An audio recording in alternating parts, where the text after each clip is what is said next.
এটা তুমি ভাঙছো কেন? আমি তো একটু সুন্দর করতে নিয়েছিলাম। চুপ থাকো, যাও, পুরা ক্লাস তুমি আজকে বাইরে দাঁড়ায় থাকবা। আজকেই তোমার আম্মুকে ডেকে আনবো। আমি সারাদিন দাঁড়া থাকবো না।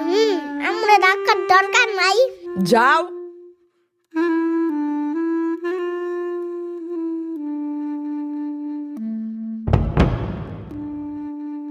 ও কি আজকে খেলবে না?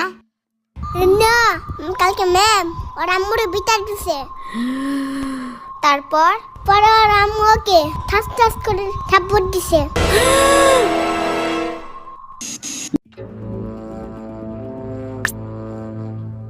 ওহো মাহাদি, জানো কি হয়েছে? তুমি আমার ব্যাগ ফেলাই রাখেন। এটার ভিতরে ধর্ম বই আছে, জানো না? জলদি সালাম করো। আসসালামু আলাইকুম। এমনি না, চুম্মা দিয়ে বলতে হয়। আসসালামু আলাইকুম।